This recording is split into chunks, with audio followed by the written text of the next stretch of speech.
What it do, baby? Yo, it's good, guys. Welcome back to the Eurosteppers podcast.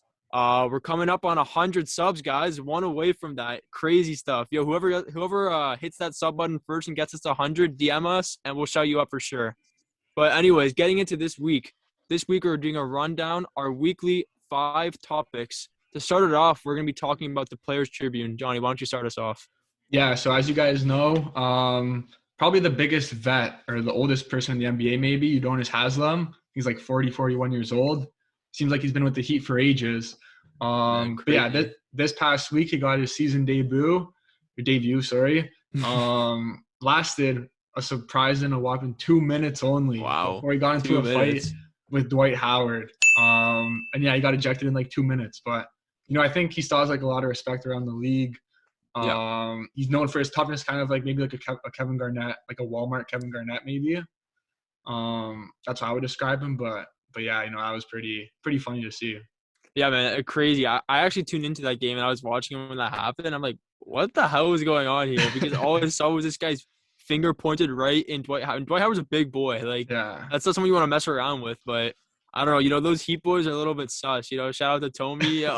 Anyone affiliated with that organization, man, I don't know. Like, this guy is talking to Dwight Howard. He's a little bit of a suspect character. So I don't know. I don't know what to say about that too much. But yeah, man, I actually thought that was crazy. I couldn't believe it. He was giving Philly work too for a 40-year-old man putting up 2 buckets in 2 minutes.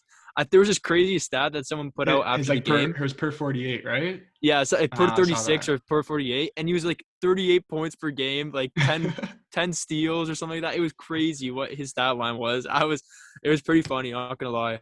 Oh, that's nuts. And jokes too is like I remember seeing him like he has like gray hairs in his beard and stuff. Yeah, so like it's crazy. He's an old man. He's old, but yeah, he definitely has a lot of respect. Yeah, around the league too. And talking about respect around the league, Damian Lillard is up there. He's definitely one of them. I think J. Cole shouted him out on his new album as well.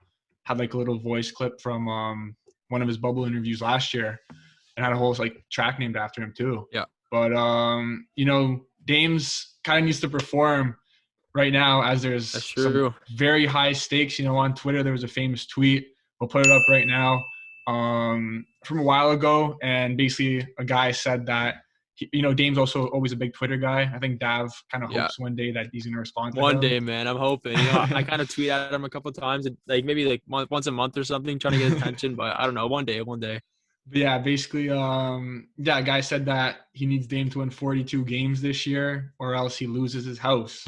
He said he'd still be a fan either way. But, I think – in terms of betting, like that's pretty ridiculous. Like, yeah, that is kind of stupid. But I think when it first happened too, like the Trailblazers had a tough schedule, but like surprisingly, they're in a position. They play Denver tomorrow night. Yeah. Or I guess yesterday, since it's going to be ahead of time. You guys are going to be watching this on Monday. And yeah, so we'll see what happens there. But yeah, it's going to be interesting to see if Dame can come clutch for his fans. Yo, it's crazy because when that fan tweeted that, I'm pretty sure Dame just responded with like bet or something. I got you, something like that. So it's crazy, like that the confidence that Dame's got, and to like talk about a show to bring it down to the last game. 41 games he's won in the last game against the Denver Nuggets. He needs to win this game to make sure he saved this man's house. So talk about a story that's crazy. It's been all over the media. Like Bleacher Report have put posts out about it. House of Highlights, all of them. It's crazy how much attention this one tweet has gotten. So. Yeah, you know what, Dame, you better save this man's house or else he's gonna be homeless, and we don't want to see that. So. Yeah, and our last player, again, shout out to the Heat, shout out our boy Tommy Johnson. Victor Oladipo's injury. Apparently, there was a report, Woj, the Woj bomb, typical Woj bomb. He said that Victor Oladipo underwent a second surgery on his torn quadriceps tendon. And he's expected to miss all of next season. So, a horrible move by the Heat acquiring this guy. You can say how they gave away a guy on an expiring deal and stuff, and an injured Avery Bradley and Kelly Olynyk, who Kelly Olynyk has like better stats than AD this season. So that's true. So yeah, and they basically traded that for a bootleg OG with a no-name brand quadriceps tendon. Oh my God. Second surgery, and I don't think he's going to be the same player after this surgery, like because not like he already was to begin with. Back at Thunder Oladipo was crazy. Like that was a different breed. Like Yeah. he was supposed to be like a superstar. He was on that track, and then fortunately, he got that injury. Super sad to see that happen. Went to the Pacers, never been the same since. Yeah. Had that little trade, ended up like between the Brooklyn Rockets and Pacers, ended up with the Rockets. Then went to the Heat. It's crazy. His little story getting traded everywhere. And now, just when he seemed like he was starting to find a little bit of rhythm again, tears it again, and he's gonna miss the next season. So it is sad. It is sad to see that, but terrible moves from the Heat. You can't say Yeah. otherwise. Like you basically gave up 3 players for nothing. Like literally for fresh air is what they gave up. So that's an L. You got to take that, Tommy. Just put that L in your pocket and move on because Yeah. that's what this is. Oh, 100%. And I think Yeah, it definitely like speaks about the competence of the Heat front office yeah. as well, I think there's a point to be made there for sure. Definitely a one-hit wonder team. But Wow. yeah, Wow. for sure. For sure. So I yeah. don't know about that. I mean, speaking of one-hit wonders, if we're on that topic real quick, where are your Raps at, Johnny? They're headed for the lottery right now. I think Okay, I'm feeling okay. confident about us getting a top 5 pick. So, We'll there's see. not really any point competing in the East because we're gonna talk about later the Brooklyn Nets big three is Yeah, back. But that's true. That's true. yeah. So the Heat fans can have fun after their first round exit. Just gonna say that. All right, moving on to our next point. We're talking about playoffs coming up and all that. We're going to talk about some playoff droughts ending. And, 2 big names that have been talked about a lot that have been resurfaced these past years that have gained credibility again are the Knicks and the Suns. Yeah. So we'll start off with the Knicks a little bit. Julius Randle eating that big apple. The Knicks are feasting right now. That's the least that we could say about them. Johnny, this is their first playoff berth in 7 years. Their last Yeah. appearance, 2013 Eastern Conference semis. That long Yeah. ago. I actually really like that name, that like kind of name pun there. In the Yeah, Big Apple, they're munching on it that's true. That's because true. all the boys are eating in New York right now. That's true. But yeah, as you said, first playoff berth in 7 years. That's since 2013 when they went to the second round. And just to give you guys some context, how long ago that was. So last time New York was in the playoffs, Julius Randle was the number 3 overall recruit in the country, preparing for his freshman year at Kentucky. So he was still in high school. RJ Barrett was in elementary school, only 13 years old, and Derrick Rose was still rehabbing from his torn ACL. Yeah, like That seems what a like ages crazy ago. stat. What a crazy stat. Honestly, that like we've already shouted them out, but like StatMuse, you guys gotta follow them on Twitter. Crazy, Yeah. crazy, crazy page. They have the most ridiculous stats that are honestly really cool to see. But yeah, this one here is just crazy to think that all these guys had such different paths, and now they all align onto this Knicks team that looks so young, so hungry, and with the leadership of Derrick Rose and Julius Randle like leading this team, especially Tom Thibodeau too. Like they're making some serious noise, man. Like the resurgence of Derrick Rose, like being incredible off the bench. Like the man is averaging 15 off the bench. Yeah. Like through the journey he's had, torn ACLs, like mental issues and everything like that. Like to come back like this is crazy. I know you were talking about RJ Barrett. I know we both rate him high. He's from Canada, like born and raised there. He's been averaging 18 points per game, 6 rebounds and 3 assists. Like talk about having a crazy sophomore year. Yeah. A lot of people talk about Ja, a lot of people talk about Zion, but I don't think enough people talk about what RJ has provided for this team. And I think that he's been probably their second, if not third most important player this year for sure, behind Julius Randle. Yeah, and I remember there's a lot of RJ Barrett talk on Twitter a while ago. After ESPN left him off their top 25 players under the age of 25 or 24 maybe. Wow, I did not know that. Yeah, so it was actually they left RJ off it while he was having a phenomenal year. Like you said, averaging 18 in his sophomore year, definitely deserves a lot more credit. Yeah. And especially too, ever since that tweet, he's been shooting the lights out from 3. I think he was almost at like 50% in the month of May. Yeah. Crazy, but even for the year too, he's shooting just under 40%, a 39.9% That's really good from 3. So for someone who had a lot of questions surrounding his jump shot entering the league, kudos to him.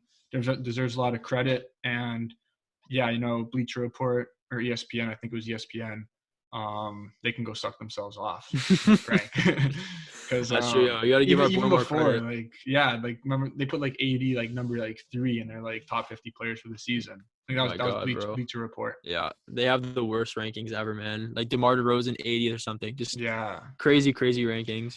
And yeah, anyways, I'm gonna say quickly, Julius Randle too. He's in contention for most improved player of the year. You know, he's my pick. I don't know, Dav, if he's your 100%. pick as Yeah, well. there's no question. There's no question. But yeah, you know, putting up first All-Star, averaging 24, 10, and 6. Kind of he's been carrying this team, and you know, it's a good thing that New York, like for the NBA, that New York, like the Knicks are like kind of relevant again. Yeah. You know, you were talking about MIP. He's in contention for that. Man, he's in contention for MVP. You think There's so? been a lot of there's been me personally, I don't think he'll get it. Yeah. Like, there's just too many big names out there. But there's been a lot of talk around Julius Randle being the MVP. You know, all them fans, all those New York Knicks fans at the MSG, Madison Square Garden, they were shouting MVP chants for Julius Randle just yesterday. Like moving towards a plan. Yeah, those are some crazy fans out there for sure. So yeah, like we're saying, props to Julius Randle.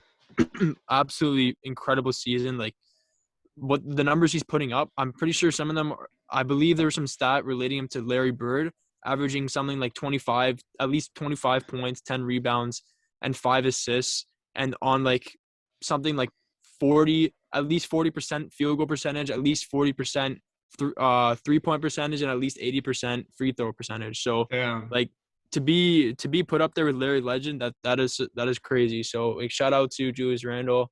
Incredible season he's having, and I hope to see them make a deep run. I want to see that playoff Cinderella story from them for sure. Yeah, no, that's going to be fun. And unless they're against the Bucks. Then no. Then I'm sorry. Then you can't still have beat it. the Bucks, bro. But no, there's no chance. Yeah, Julius Randle can definitely bang with Giannis. There's no chance that happens. There's no chance that happens. Don't even put disrespect on Giannis' name like that. Well, you know, we'll see. Talking about Cinderella runs. Moving on to our second team, you know, it's wet season in Phoenix.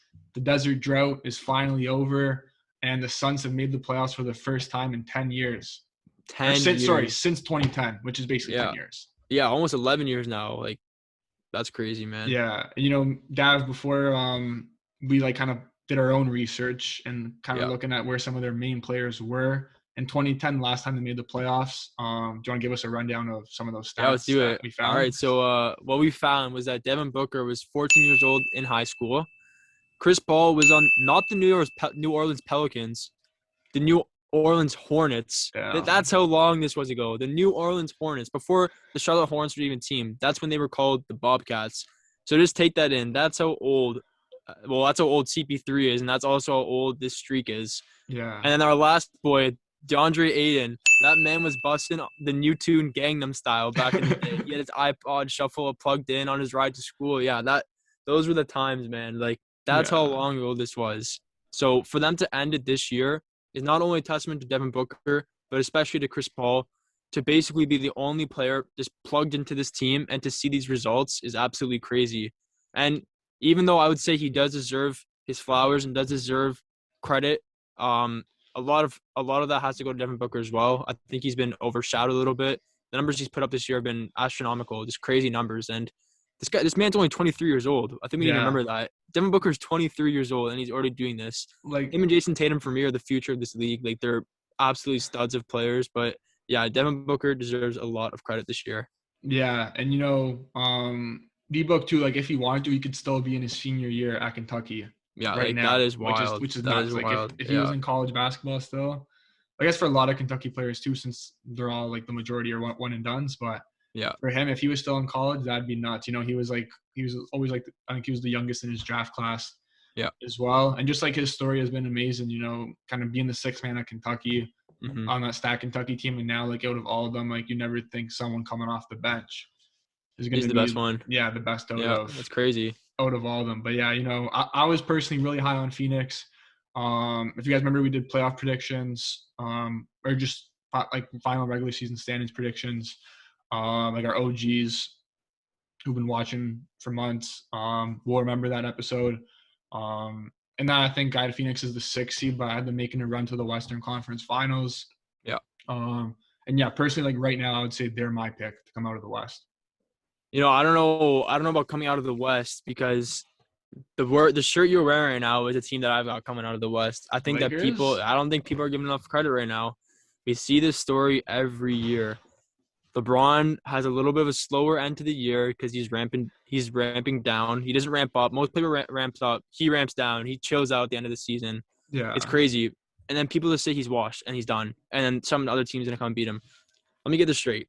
No one is beating LeBron and AD. Like, there's no one in this league, at least in the West, that will beat LeBron and AD. They will have their nice little walk through the West, and then they will beat or not beat, but they will play against Brooklyn, the Bucks, or 76ers. Let's be realistic. It's one of those three teams they'll be against. One of those three teams they'll be against. It's going to be Brooklyn. Yeah, well, one of those three teams. But anyways, I guess my point is that I guess my point is that the Lakers, even though they've had a bad year, they're gonna bounce back. They're gonna be in that 7th seed probably, most likely. They'll beat the Warriors, and then they're just gonna run through the West. So as much as I love what this team's done, as much as I love the Phoenix Suns, like I have a couple hoodies, I rep their merch sometimes. I love their team a lot. I love Booker, I love CP3, but to work this hard and to have a play against LeBron and AD in the first round, that is just devastating, to be honest. So, I hope they do well, but I just don't see it happening. Yeah, like even like not Brooklyn, Utah as well. Like those two teams, like imagine like having the regular season that they did just to bypass LA and kind of hopefully LA. And I think those two, so the Clippers and Lakers would battle it out potentially in the either first round if they drop the 4 and 5 or the second round. And to only meet them there. And then if LA, say the Lakers beat them, even regardless if they're the 7 or 8, then they can kind of gain their pathway as the 2 or 1 seed. So kind of unfortunate, but should make for some really good early playoff series, which is good. So there's another crazy thing before we move on is the Clippers. Apparently there's some talk about the Clippers ducking smoke. They didn't want to play against the Lakers in the first round, so they actually tanked and lost against the Thunder. They didn't play. Wow. They didn't play PG. They didn't play Kawhi. They didn't play Marcus Morris. Marquise or Markeith? Which one plays there? Oh, man. I want to say I can't remember. Marcus. Marcus. I think, Marcus Morris. They didn't play any of their starters. Serge Ibaka had like 9 minutes, and they lost the game, obviously, because they put all their bombs. Yeah. So I think that they're ducking smoke. And, some people said it's a smart chess move, but me personally, showing that you don't want to play against the Lakers when they're at their weakest right now shows that you're not mentally strong and that you don't want to go against them. And I think that gives the Lakers a mental edge, showing that if we're going to see you, if you make it that far, we'll see you in the Western Conference. And when we see you, we'll make sure you remember that you're the ones that ducked our smoke. So to me, I don't know which is smarter, to duck them or to face them head on. So I guess time will tell what we'll see. Basically, I'm hearing you calling out the Clippers right now. I am a little bit. I'm not going to lie. I'm a little bit upset with Ty Lue. I'm a little bit upset with my boy Ty Lue. I rate him, but I don't rate that move. No, I don't at all. Like I already told you, he was a bum ass coach. He's no bum ass coach. He has the Clippers in the 3rd seed. He's got the Clippers at 4th seed now, but he's got them top of the West. Yeah, but I guess the thing is too is like it could backfire on them because say LA by chance loses that game and then they come to 8th seed. Yeah. And if they're the 4 and 5, then like nothing's like kind of set in stone right now, unless LA completely avoids the play-in and ends up as the 6th seed. So Lakers, for sure, obviously, but yeah. No, yeah, I definitely agree. To see what happens. No, and then moving on to our next topic. We've been talking about it a little bit today. Kind of crazy, like a little stat line. The Nets big three, they're ramping up, right? And the Brooklyn boys are back. That's what we got to say about these boys. Yeah. This little stat on these guys, they've only played 8 games together. They played their 8th game together this I think yesterday actually. Yeah. So I don't know what to expect from them, to be honest. This is a star-studded team. They have all the talent they need to get to the finals. You're big on Harden. You love him. That's your boy. Oh, 100%. Yeah. So I don't know. What do you expect from this team? What do you expect to see from them? I'm expecting nothing less than a championship from them this year. Nothing less than a championship. I'm going to be straight up. Nothing less than Not even if they see the Lakers in the finals. LeBron and AD. They'll dust them. Wow. This not even going to be close this year, bro. Trust me when I say this. James Harden's finally going to get his ring this year, and I'm really looking forward to that. So I got a question real quick. If KD was a snake for going to the Warriors to get an easy ring, just tell me honestly, what do you think about Harden leaving the Rockets to go to a star-studded team, a super team? We can agree with that, right? It's a super team. Yeah. So what do you think about that? Is this also a fake ring like KD's, or is it not? I'm gonna go with no. For KD, it kind of is because he's on his second super team, so he's kind of proven that he doesn't. No, but the first time, remove this one. I'm talking about the first time when KD first went. Yeah. Would you consider those cardboard rings? like KD's rings at Golden State? Yeah. Oh yeah, 100%. 100%. So then why? My question is, why aren't Harden's cardboard rings if he gets this ring, assuming he does win? Because it's KD's still on the team, and also I'm saying also just because they haven't played, like sure they're a super team, but they haven't really played together. Like as you said, they've only played 8 healthy games together, so they're kind of coming together at the end. So it's not like they have that chemistry and stuff, you know? Okay, fair enough. So like if and like for example, like Kyrie, he's kind of like irrelevant. I think in his. You think he's irrelevant? Opinion, yeah. You think Kyrie's irrelevant? Yes. Well, I don't know about all that. I think he's still a superstar. If you look at the numbers, when just James Harden plays, they're 4-2. When KD only plays, they're 2-0. When only Kyrie plays, they're 5-5. So you tell me who's the weak link. Well, no, I'm not saying that Kyrie's the best, but I would not say he's irrelevant. I'm not gonna go as far as to say that Kyrie Irving, probably one of the greatest like skillful players of all time. You know. Yeah. I'm not gonna go as far as to call him irrelevant just because he is in the shadow of James Harden and Kevin Durant. Like these are no bums we're talking about here. Yeah. Like I when I say irrelevant, I don't mean as like specifically to him. I mean in the context of the team. Like for example, I think they're better off having Harden and Durant and like just Harden and Durant and no Kyrie. Yeah. So you think someone like what's his name, Bruce Brown, would be a better point guard to have than Kyrie Irving on your team? But you can't have that many scores. Like you got to let James Harden and Kevin Durant go off because when Kyrie kind of holds them back. Hasn't James Harden like taken over that role as like the point guard? He's been more of that facilitator. You know, he still gets his buckets. It's James Harden, but I think he's taking a step back. No, for sure. But the thing is, I think that those 3 account for like 90% of the team's production, and it would be better. Like for example, with Kyrie still in the fold, it takes away from Harden and Kevin Durant from having like absurd games because like they're kind of all around 30. So I think if you remove Kyrie and let Harden and Durant completely take over, they could both go off. Like right now, that's an interesting take. Right now, there's a little like they're just kind of like being like restricted. Like they want to like jump, but like Kyrie's kind of like putting their feet. Let's look at this straight then. I just want to get this on the record. Kyrie Irving is holding this team back from being the best they possibly can be. Yes. Wow. I genuinely believe that. Yes. That's crazy. I think he needs to step aside and let James Harden do his thing. Straight up. Okay. All right. Fair enough. Yeah. So you'd rather have a mediocre point guard with those 2 all-time players than those 2 all-time players with an all-time point guard? Yes. Because James Harden proved it in Houston that he only needs one more piece.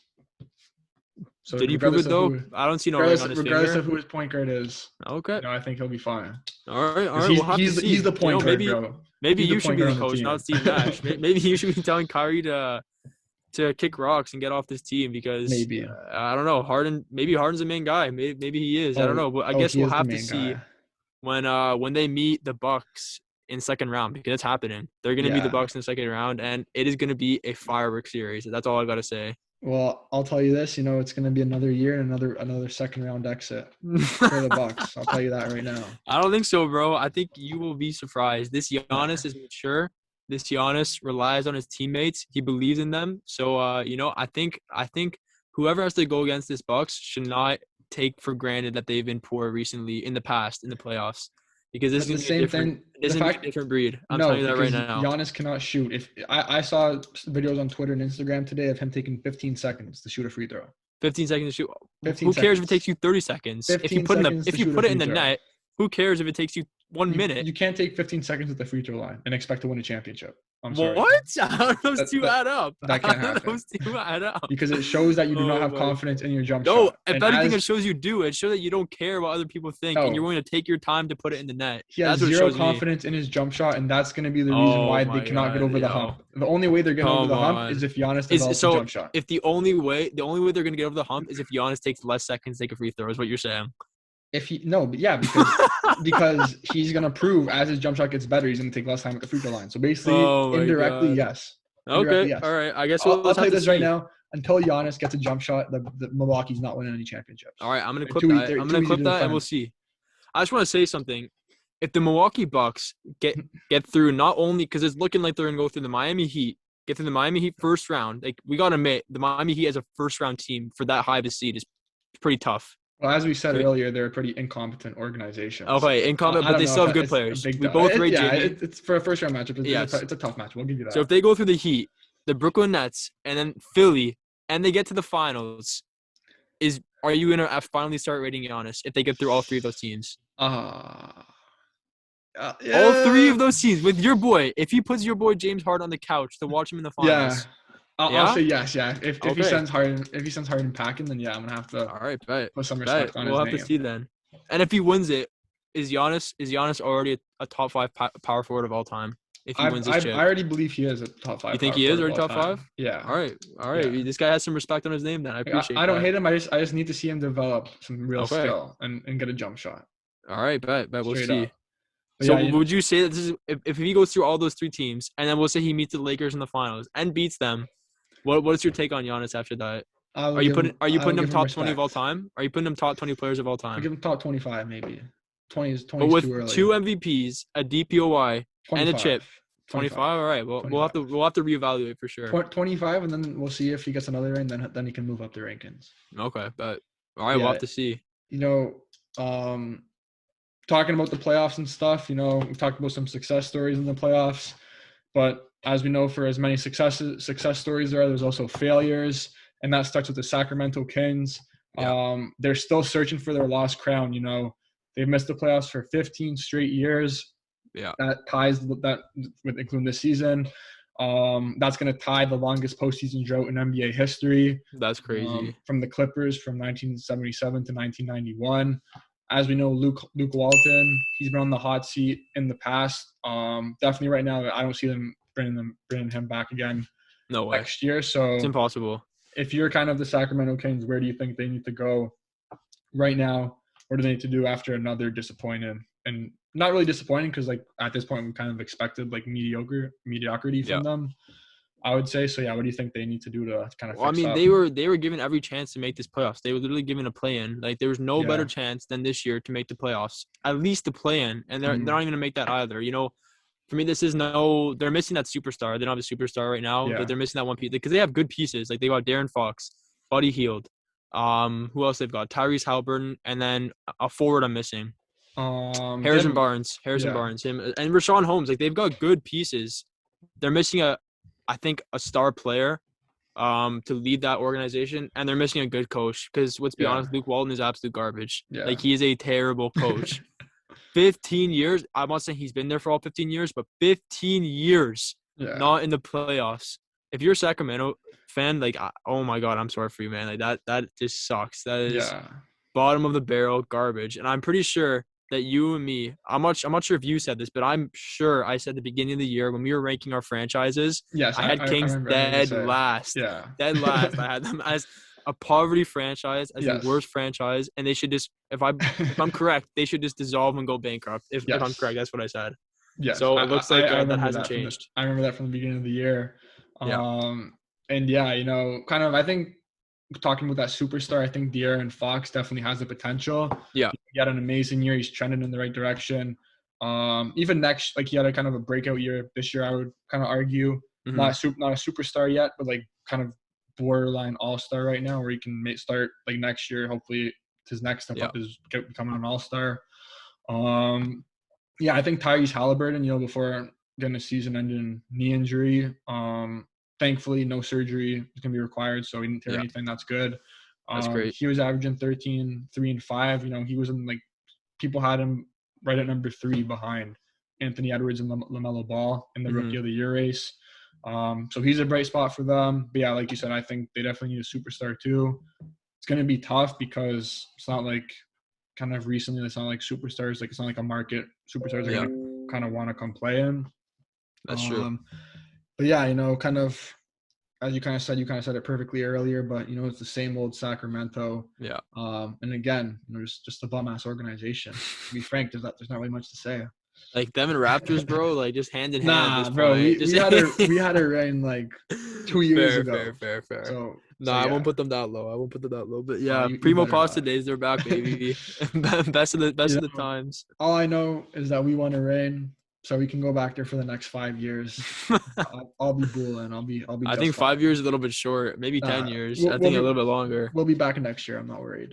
All right, we'll see. We'll be back right. I think it was the past 5 years. You look at which franchises have the most wins. Your Bucks, number 2, but right behind you, the Raptors were number 1. So we've been the most consistent team in the NBA the past 5 years. I think the numbers back it up. Fair. Every team's kind of destined for one bad year. So, I think a big part is because we have the best fans in the league too. So we didn't get to play at home. We were in kind of bummy Tampa. So I will give you that. I'll give you that. Yeah. That's definitely not easy to play away from home. So Yeah. Fair enough there. That's a good point. Let's get ready to rumble. WNBA started this week. Me and Johnny are hyped for this. I know Johnny's a big fan of WNBA, but he's going to be tuning in daily to watch the shorties play those games. So, kudos to Johnny.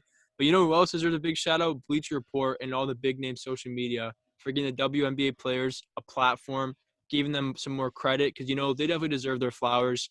Even if you don't watch the WNBA simply because you haven't heard about it or just because it's not your thing. No worries. I mean, there's some clips going out on Bleacher Report every single day about the best plays happening in WNBA. So if you want to check it out, go to the big name social media because they're starting to post more about them. Yeah, I remember we were talking about the Sabrina game winner. I know you were super hyped about it. Honestly, bro, I'm not gonna lie. It was pretty nutty. It was a pretty sick 3. I can't even lie.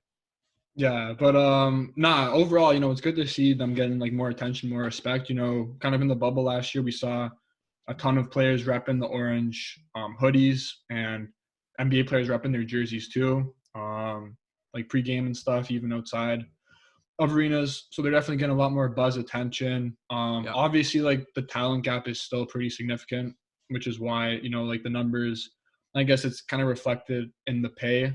As they get paid significantly lower, every year the WNBA is in a deficit. They're always losing money as well. So in terms of the pay, I get it with equal pay, but it's not really an issue of gender equality. It's kind of an issue of how much money the league is bringing in because you can't pay them more. You can't be bringing in $5 and paying them $10, Yeah, I think the NBA too is they've kind of moved some money aside to give to them, kind of a decentralized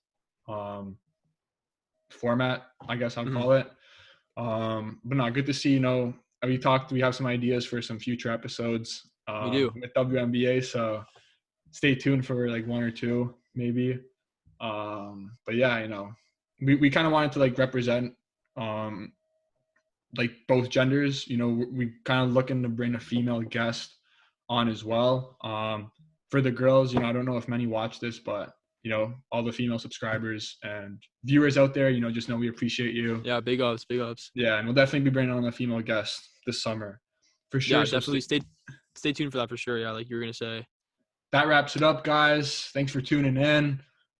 Next week, as you guys know, or for those who don't know, playoffs are going to be starting May 22nd, this Saturday. So, I know Dav's super hyped. I'm super hyped. Oh, you already know, baby. Even though the Raptors aren't in. But, yeah, all the boys. All the better. All the boys are hyped for NBA playoffs.